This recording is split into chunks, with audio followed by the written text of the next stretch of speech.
Reading with your kids. Hola, ni hao, konnichiwa, assalamu alaikum, shalom, mahaba, ciao, bonjour, namaste, jumbo, bienvenidos. Hey, my name is Jed Lee. Welcome to Reading with Your Kids. We're coming to you from the beautiful, wonderful, historical neighborhood of Reedville, located in the southwest corner of Boston, Massachusetts. We are so very honored and absolutely delighted that you're joining us in our mission to help all families grow closer through reading.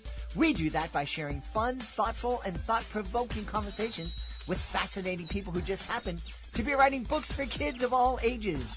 You can join us in our mission by telling all of your family and friends that they can hear us on the WREB AM/FM 24/7 radio network. And they can find us on the iHeartRadio app, Spotify, Apple Podcasts, Good Pods, Amazon Music, Podcast Addict, Audible, CastBox, Player FM, Good Pods, Boomplay, Ghana, wherever you find your favorite shows.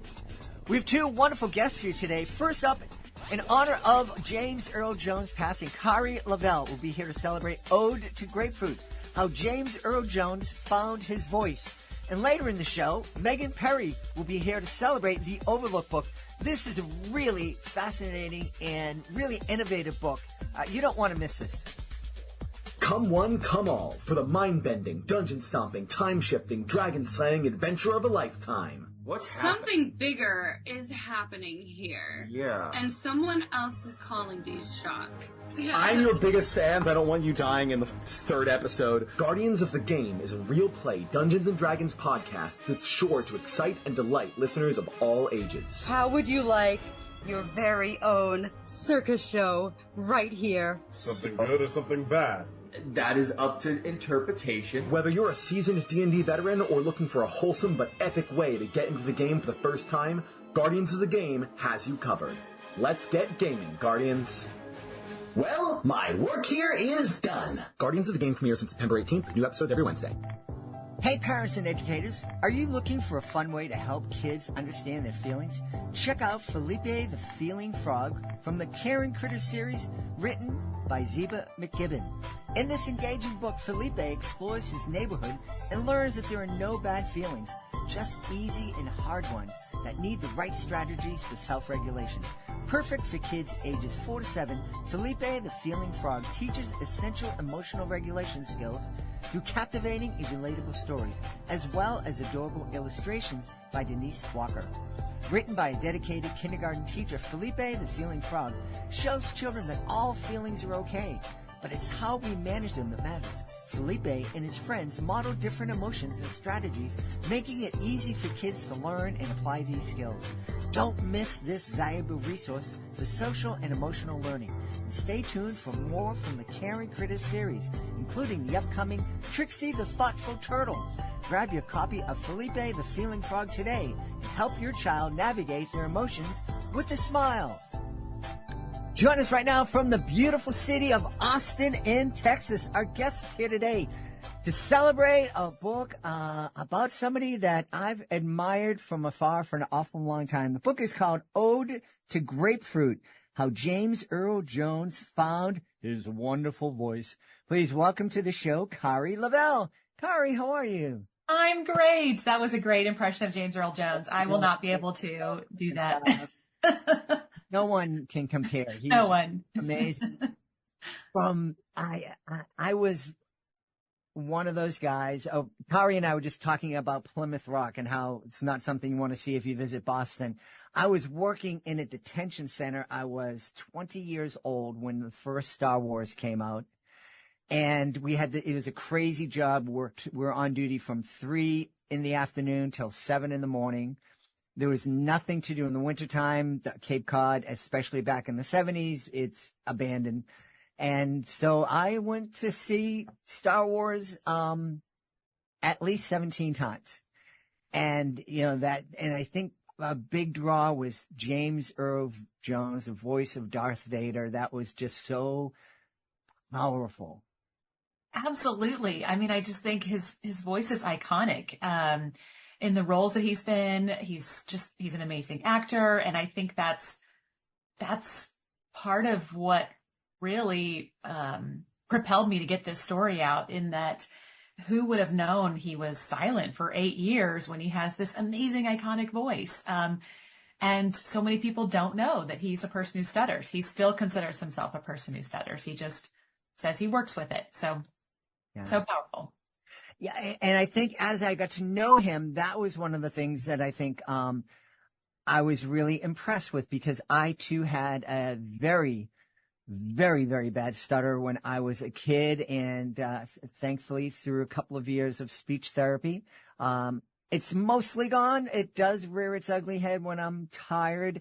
And my kids used to do this thing. I especially have trouble with words, that begin with F and S, especially if there's together, like Firefox. And when I would read to them every night, if they suspected I was tired or if I had done something that displeased them, the book that they would demand that I read to them would be Fox and Sock. I knew you were going to say that one, because that is one of the most, I mean, it's an awesome book, but it's such a challenging book to read for anybody, right? I mean, and especially with those F's and S's. Mm-hmm. Mm-hmm. Yes. It was challenging, but I look back on it now and makes me giggle. Oh, absolutely. Yes. My kids and I got into, I wish I could remember his name, but on YouTube, there's a guy who raps Fox and Socks and other books too, but it's great. Check it out. I'll just send you a link, but it's super entertaining and impressive, right? I mean, absolutely. Absolutely. I can't barely talk it out. Never mind rap it out. That's wild. Yeah. Where did the idea to do this story about James Earl Jones spring from? So I'm a speech pathologist, and I have primarily, I'm not in practice now, but when I primarily worked with kids who stutter. And also when I was in the school, also I worked with everybody. But we talked about celebrities who stutter, famous athletes that stutter.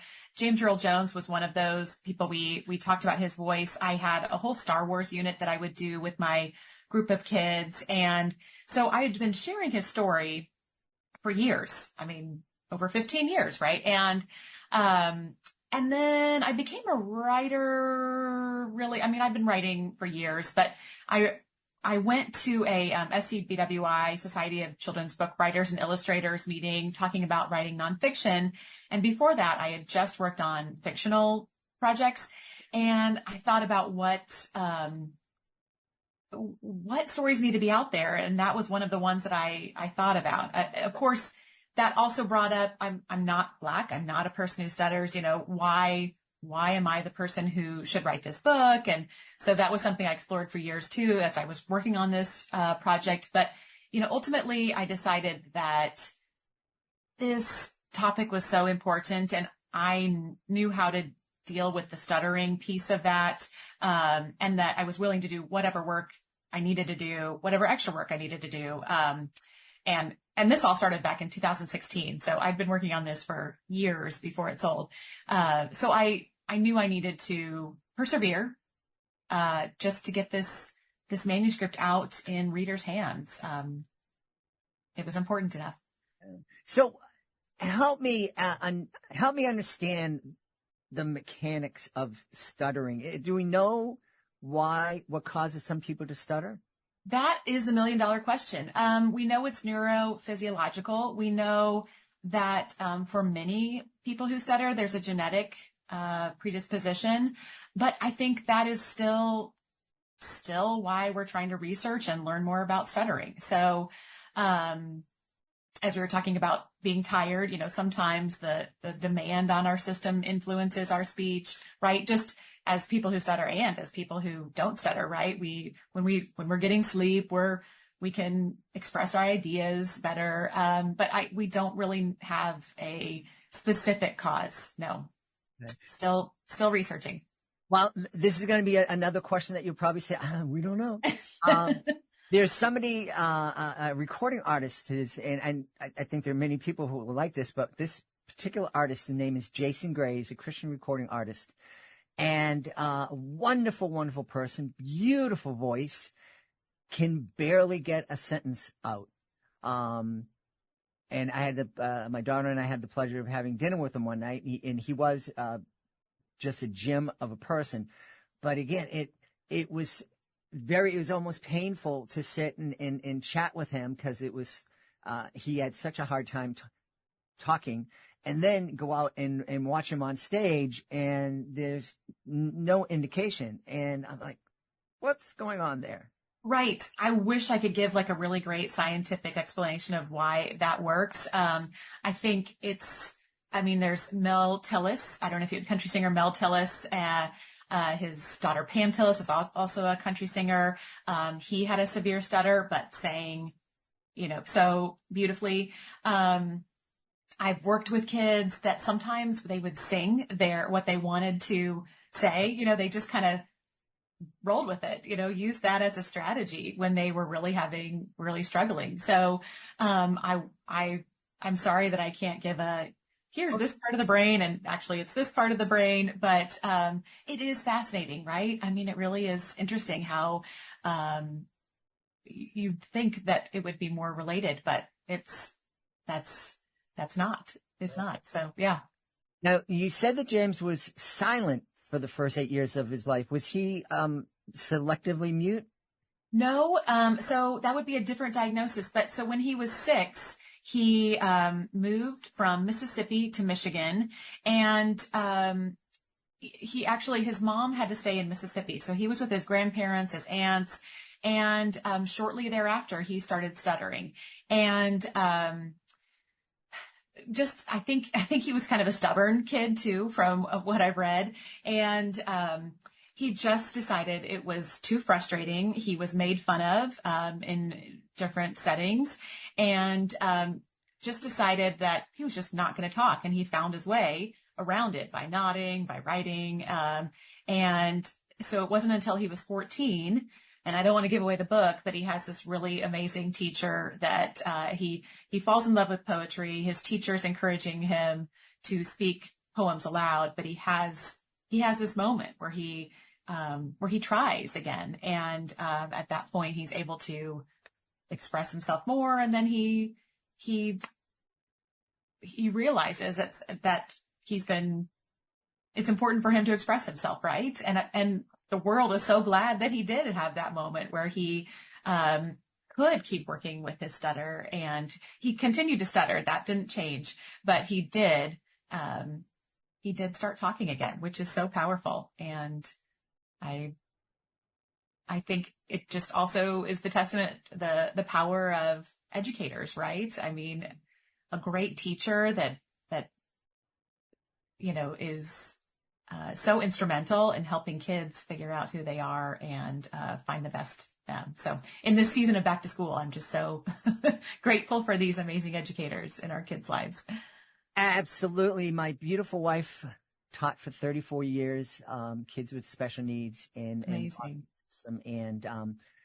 It's an incredibly difficult job. Yes. It's a thankless job in a lot of ways. But we need teachers. We absolutely need teachers. We do. I thought maybe during the pandemic, collectively, our society would say, we really appreciate teachers. Let's double their paychecks. And I'm still waiting for that to happen. I think they are underpaid, underappreciated, and have one of the most important jobs in the world. Yeah, I agree. And most of the teachers I know, while they'd certainly appreciate the extra pay, I think what would mean more to them is the appreciation. And for sure. And the commitment from parents to work as a partner as opposed to an opponent, which I think that was the biggest thing that my wife discovered. And she actually got along phenomenally with all the parents of her kids. But there was a real shift over the course of her career from parents coming in, looking right away to like, okay, let's work together. You're a teacher. I trust you. To, what do you mean my kid did something wrong? Mm-hmm. Of course they did something wrong. Mm-hmm. Mm-hmm. Yes. Yeah. And that just even having one of those adversarial relationships, it just really brings your energy down when and it works so much better for everybody when it's like a team approach to help kids out. So, absolutely. Speaking of my beautiful wife, we just celebrated our 34th anniversary. Happy anniversary. So thank you very much. The reason I bring it up is because there was a rumor, and people swear, that James Earl Jones was at my wedding. We were in our reception was in a function hall, and there were 2 rooms, and there was another wedding going on in the room next door. And evidently, and many people said this, they saw him. This gentleman walked into our reception, the hall where our reception was. It was the bigger of the 2, and kind of walked around, then realized he was in the wrong place and turned around and went to the other reception. And I never had a chance to meet him. Oh, Didn't see him, but lots of people swear that happened. that's crazy. Oh my gosh. I want to believe it. Oh, wow. That's amazing. I mean, darn that he didn't come over and take a picture with you all. And that's so cool, though. Yeah. It was very, very cool. Now, did you have a chance to meet Earl and speak with him? No, I reached out several times through his agent and his legal representative. Basically, they responded, he's not available at this time. I mean, he still is a working actor at 93 years old. And so, but we did just reach out about a couple weeks ago to see if we could send him copies of this book. And they said, great, here's the address for the agent. And so he will hopefully see and read this book, which, but I would have loved to have interviewed him. I have the list of questions ready to go. I think it would have been amazing to, I'm sure I would have been beyond starstruck to, but no, I wish I would have had the chance to interview him and, include him more on this project, but I just had, his autobiography and other sources to get information from, unfortunately. So now we love celebrating the facts that books can be windows, mirrors, windows, and sliding glass doors. And I'm imagining that a kid who is being challenged with a stutter or some other kind of speech challenge would love to read this book and be inspired. That is exactly what I'm hopeful for. I mean, I really had so many of my clients and kids that I worked with in the schools in mind as I was writing this. And many of them knew I was writing it years ago. I mean, I would read it to them and see what they thought at the time before it was sold. So I'm really hoping exactly that kids that stutter will see this story and think about their own experience. And then I'm also hoping that, there are so many kids, so many adults too, that don't have friends who stutter, don't know what to do if they're speaking with someone who stutters, and don't understand what that is like to have a stutter in it. So I'm hoping also when they're reading it that they gain understanding. And there's so many examples in our popular culture of Porky Pig and stutterers that aren't really representative of real people, their experiences. So I'm hoping that having James Earl Jones' experience as another story for them will help too. So you use the phrase how to deal with it when they hear somebody stutter. So what I'm in a conversation with Jason Gray. I basically just listened and, but is that as simple as that? Just listen to both, try to finish sentences? Yes, exactly. Yes. That's perfect. That's what we do. I think sometimes people think it might be helpful to finish their sentence for them, and it's not, right? And so, yeah, just to be patient and listen and, just be there, just like we would want people to listen to. All of us just want someone to listen to us. So yes, exactly that. It's that simple, exactly as you did. Thanks for asking. I'm glad you. Well, because I think there are kids out there who are like, oh, let me help this guy out. Let me help my friend. And it comes from a place of genuine concern, and I want to be helpful, but it's not. That's right. That's right. People want to be helpful. They think it's caring to make it easier for someone. And that said, if there are teachers listening, historically, sometimes teacher would say, okay, Johnny doesn't have to participate in class anymore because we don't want him to be uncomfortable if he stutters. That really doesn't help him, right? I mean, we want to hear his ideas. We want him to be able to share. And that's a conversation that a speech therapist, a teacher, and that child can have about how to encourage their voices, really. And, that goes on back to the old mirrors, windows, and sliding glass doors. I think I always think that the mirror part, I understand. It's very powerful to see yourself in the pages of books, especially when you're portrayed positively. But I think the window, when we give kids a chance to see somebody who is different in a positive light, to get to know that person, I think that is so much value and can really help make the world a better place. I agree. And I think that's the power of books, of being able to read about people, even if you don't have anybody in your classroom that stutters or don't have anybody with a specific disability or difference or background, right? Just reading about other people's experiences is so powerful. And I was just going to add too, in the back of Ode to Grapefruit, there are 2 websites if people want to learn more about stuttering, stutteringfoundation.org and blankcenterforstuttering.org, I believe, or .com, I'm not sure. But they're in the back and they have so much information if people are curious about other information about stuttering, whether it's treatment or, yes. Anything. Yes. Well, I'm really curious. We have a few minutes left. I'm really curious. I visited your website and I found all these books talking about butts and faces. And I'm like, I think I'm going to like talking to Kari. Yes, I have books that are very different from Ode to Grapefruit. My first book is called We Move the World. It's about historical change makers. It's pretty serious. No, it's not really giggle-filled or laugh-filled, although I hope people enjoy reading it. But I have a series called Butt or Face, and it's a guessing game in the cover of a book. There's a close-up of an animal's part, and readers are invited to guess if it's a butt or a face. And then the next page is the reveal.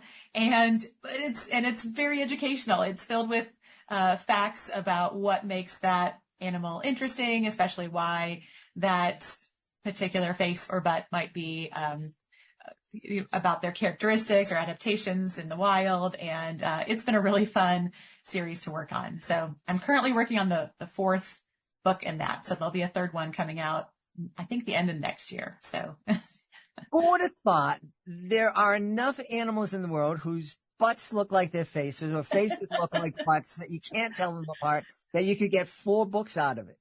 But that's, that is, the universe keeps giving me this gift where it's really my Google News or Instagram. Someone will tag me in a post that, just recently, there was a snake that has like a spider at the very end of its tail. I mean, it's not an actual spider. It looks like a spider. And then that's a bird will see the spider moving, go for it.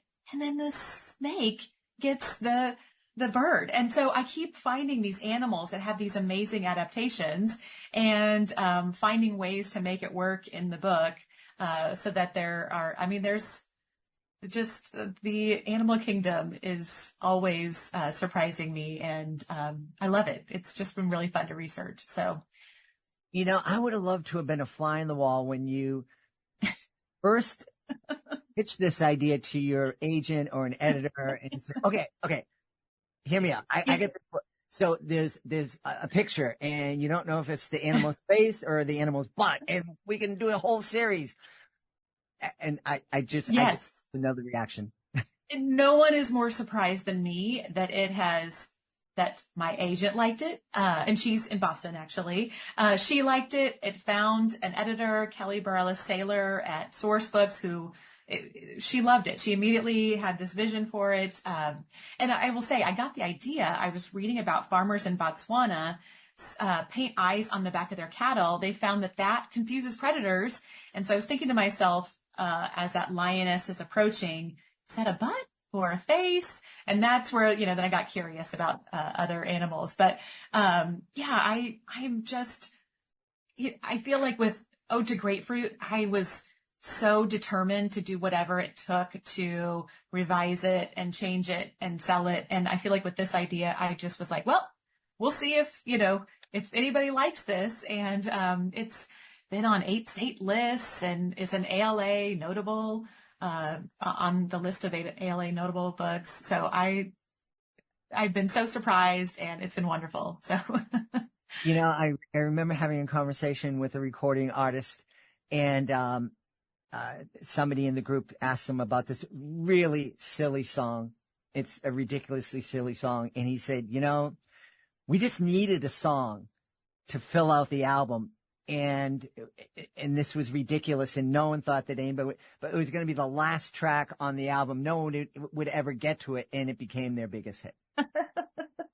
It's funny how those things happen, right? Like, you set your expectations low, and I think with this one, I was writing it during the pandemic, and I was just so happy to have a project that was occupying my thoughts and entertaining me, and just making me laugh, which, during that time, we all needed a little extra something to make us laugh and smile. So, it's just been really unexpected, but fun to watch this series grow and its readership grow. So that's wonderful. I'm really delighted to get to know you. We should tell everybody where they can go to find out more about Ode to Grapefruit, how James Earl Jones found his voice, and also find out more about you and your butt books.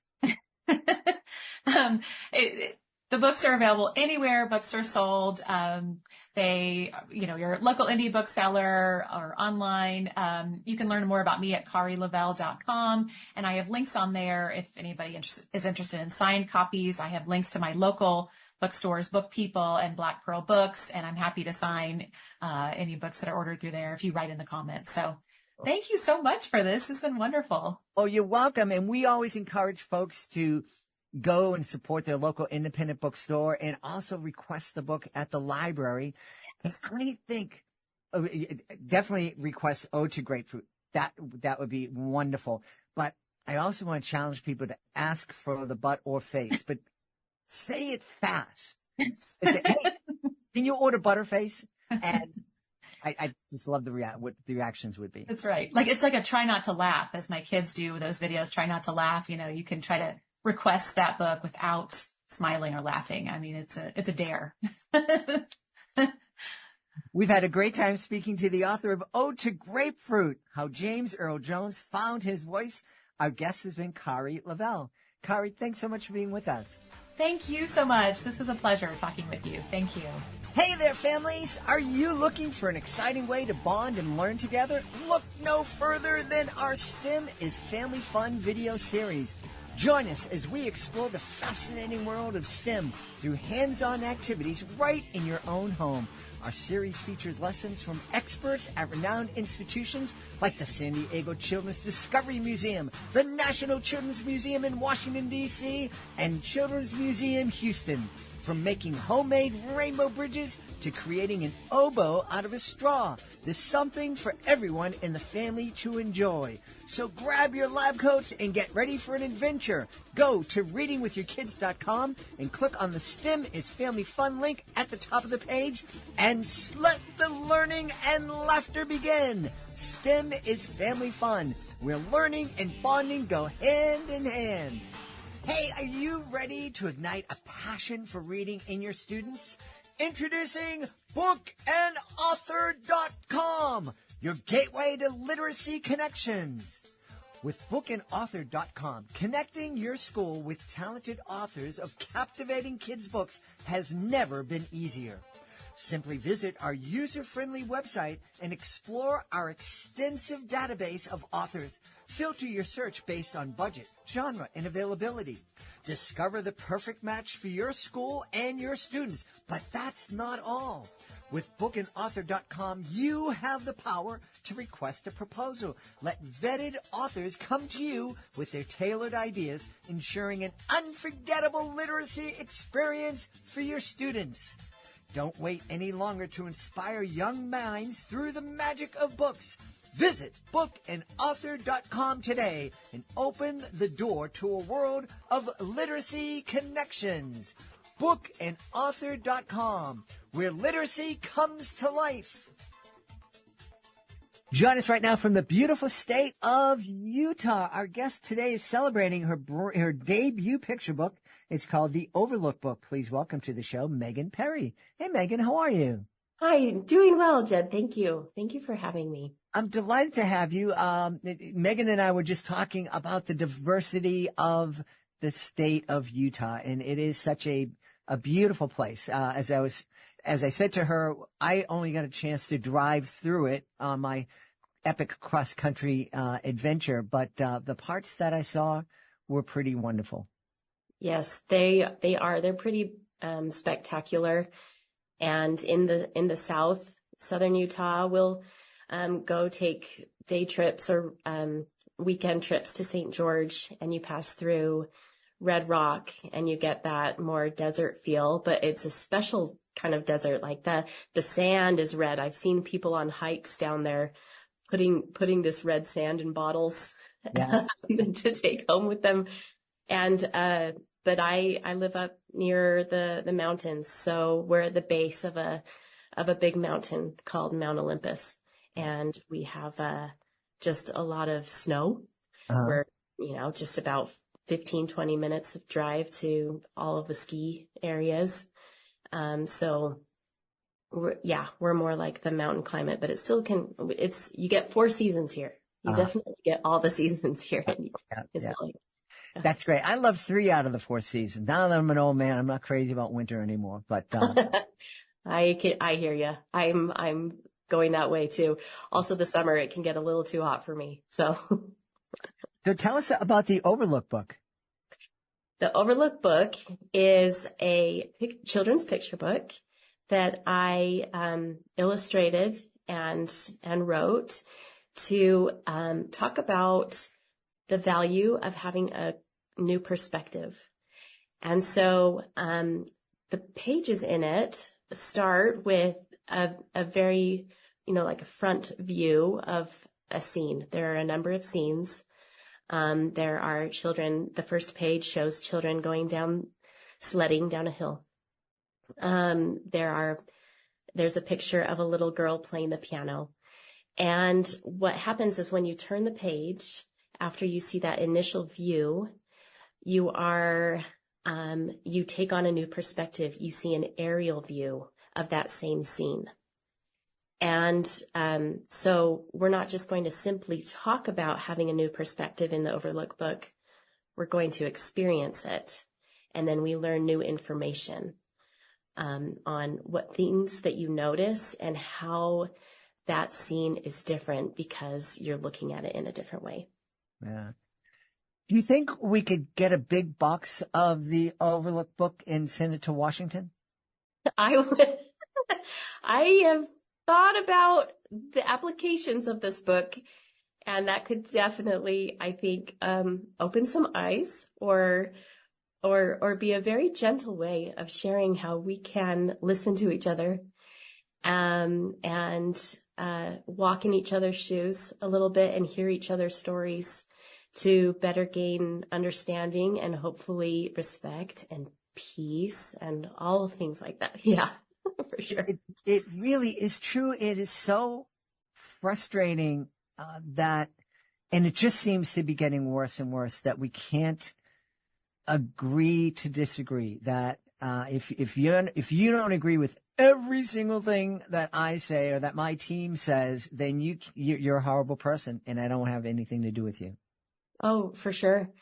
And I think it starts at a young age.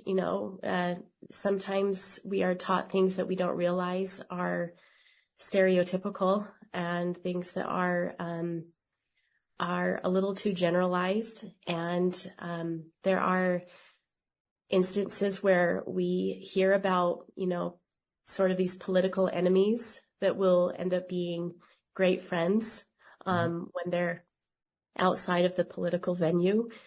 And I think this can be a conversation that you start in the home. Mm-hmm. And when you have disagreements within your family, it's helpful to take a step back and see how to heal. by just being willing to listen and to be quiet, let the other person say what they need to say, and really see from their perspective how life is for them. And I've learned that as a parent. I defend fiercely. Sorry, that's not a word. Fiercely, my children. Nice. Fiercely, it's kind of good. Because I defend my children because I know them and I know their story and I know what's hard for them.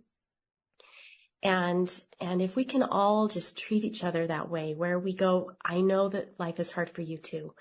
There's no one can escape life without having difficulty.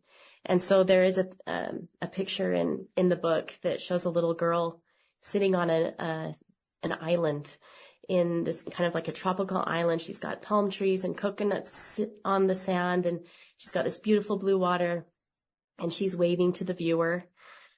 And when you turn the page, you realize that it's not all good, and it's not all pleasant. She might look like she's in a really lovely place, but when you turn the page and you see an aerial view, she has spelled the word help out of these coconuts.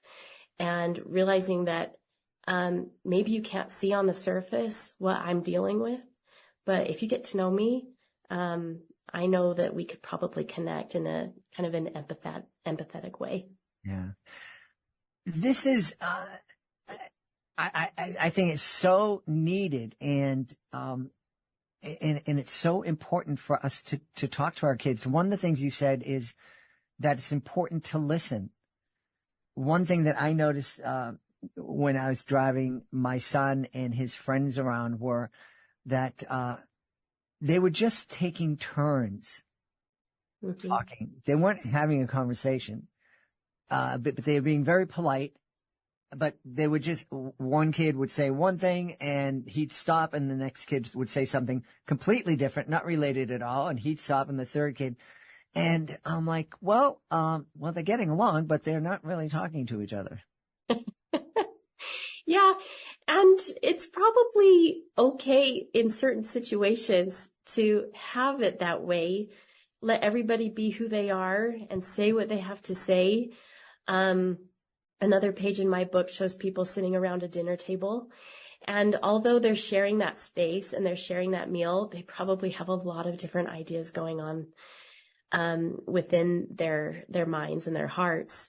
But being able just to be together in a space and let people be who they are is, I think, a really big form of peace in a way. Yeah. What was it that inspired this book? Because this isn't your typical kids book. Yeah, it was a process during in 2020 during COVID.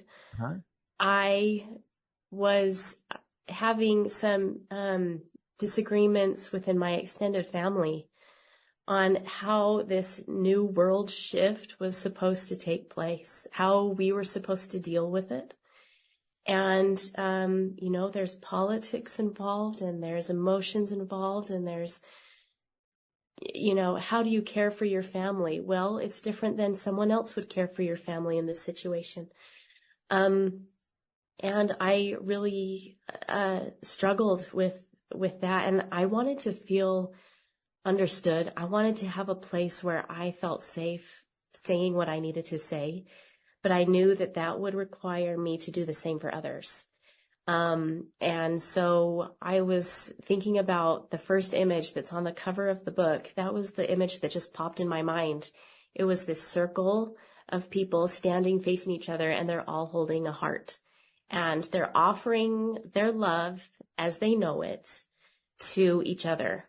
And it was a safe place, and it was very simple. It's just on a white background, but you're seeing it from an aerial perspective, and it helped me realize that, okay, I need to see life not just with my eyes from a horizontal perspective, I'm going to start finding out what other people are thinking and how other people in my family can share with me their ideas and their hopes and their ultimate place of happiness that hopefully I can respect and that they can do the same for me. Yeah. So. Not everyone has that sort of moment in life and then decide, well, I think I'm going to turn this into a kid's book. No, I do feel like it is a part of me to really, I love connecting with other people. It's something that enriches my life. And I remember I had a favorite book growing up that it's kind of a silly comparison to the one that I wrote, but have you heard of the true story of the Three Little Pigs? It's written by the wolf. I think me and my son had many laughs about that book. Yeah. And so I remember reading that in 4th grade, I think. And I thought, whoa, I've heard the Three Little Pigs my whole life. And now the wolf doesn't seem so bad when he's only going up to the pig's house to ask for a cup of sugar so he can make his granny a birthday cake. And he doesn't seem that to decide that you're siding with the big bad wolf could be a risky venture. Mm-hmm. But we do get his perspective as long as it's a truthful one. Right. And, I've loved that. I also grew up, playing the piano. I'm a musician and I am an accompanist. So I don't, necessarily play solo piano a lot. I studied piano in college, but I ended up focusing on accompaniment. So I'm like a collaborative pianist and I like to accompany all different types of, instrumentalists and vocalists. And I think through that has helped me also gain an interest in seeing how other things work and how other people make music and how it's different from mine.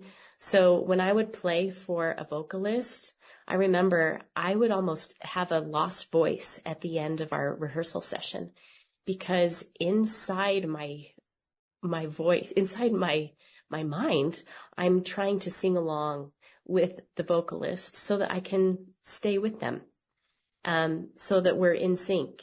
Mm-hmm. And I think I was like kind of silently singing in a way. I don't know how this was happening, but it helped me learn where they needed to breathe, where I might have needed to slow down, taking some pauses for them to do their instrument. I need to breathe to stay alive, but I don't need to breathe to play my piano. Right. So it's the same with other instruments, woodwinds, brass, string instruments. They all need different care and they need different ways of being followed. And they all give different cues on how to stay, collaborating with me. So, for a violinist, I know that they're going to be kind of lifting up their violin, to bring me in to together in a measure. But it's going to be different with another, musician. So I think it's been that trying to really see how other people, just do things and the ways that they've learned and their experience through their experiences throughout their lives that give them the life that they have. Yeah. Wow. That's fascinating. Isn't it fun when you're collaborating with somebody and you get that sync and that silent communication? And you're just up there and you're performing and you're in a zone and it's like, this is so cool. Yes. I think the audience, they notice it too. Mm-hmm. I think that there is a real energy that happens. It's very, very positive and very, powerful. Mm-hmm. So when you see those musicians collaborating in such an in sync, it's on like this emotional level that they've been able to play together despite having different instruments, but Mm-hmm. they're harmonious. They're just, it creates beauty and excitement, and yeah, I love it. Yeah. You were explaining to me that the illustrations in this book were created in a very unique way. Can you talk a little bit about that style? Yes. So I will design shapes on my computer and then use a paper cutter, like a silhouette machine, to cut all of those shapes out. I started doing this just by hand cut, but realizing how many little shapes I needed to do, and for the crisp, clean, kind of minimal look I wanted to get, I decided a machine cut would be more towards the look I want. So I take these little shapes that I've cut out and I put them together. So I've made little, people walking around. I've made miniature cellos, actually, because I do play for a cello group. And so that first page has a bunch of cellists on it. Leaves, palm trees, little pieces of furniture, you name it. It's all cut out. And once I place those cutouts in the arrangement I like onto the paper, then I'll take a picture of it. And it's great because it's a little bit of a three-dimensional effect you get. You get a little bit of shadow when you place those pieces on the paper. So depending on where I'm taking that picture, you get a little shadow and it makes it a little bit more, tangible. Mm-hmm. Yeah. So unique. I think that this would be a great way for families to get together after they read the Overlook book to sit down and create some of their own art with you cut out shapes. Definitely. It's so fun. It really is kind of addicting.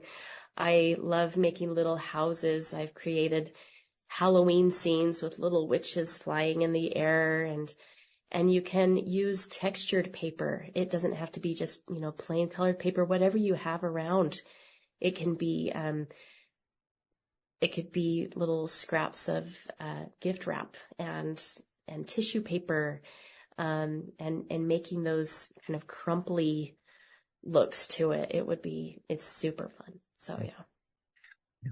We have a lot of authors and aspiring authors that are on the show. And one of the things that I've learned a lot about the book business, doing the show for 7 years, and I actually had a chance to have Christopher Robin, the president of your publisher, Familias Publishing, on.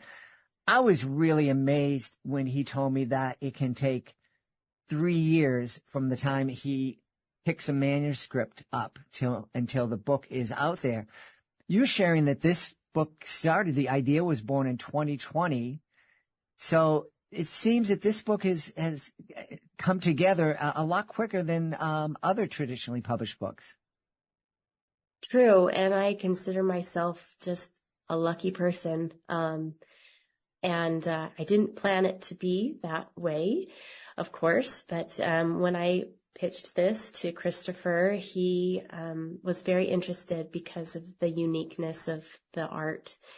And it did take a little delay. There were some delays with how COVID was affecting all of the publishing world. Mm-hmm. But Christopher is great, and the entire Familias team has been so supportive and given me a lot of help, as this has been my first adventure. So I consider myself very lucky, and I don't forget. Now that your debut picture book is out there and you're doing the publicity for it and marketing and everything, have you caught the bug yet? Is this something that you're going to be doing for a long time now, creating new children's picture books? I see it in my future for sure. I already have a few budding ideas, And I hope that whether it's just creating more pictures through this art medium with collage, or having more meaningful discussions about perspective, that we can delve deeper into that. I would love to continue doing picture books. So yeah, I would say I've caught the bug. I'm a busy mom with 4 kids, and I have limited time. I'll go to bed and say, oh, I wish I could have done some more art today. But I know that it is a time of life that's fleeting with my kids, and they also influence a lot of my ideas in a creative way. So I'm happy for this experience as a mother, but I'm also definitely going to stick around for the publishing and the illustrating and writing.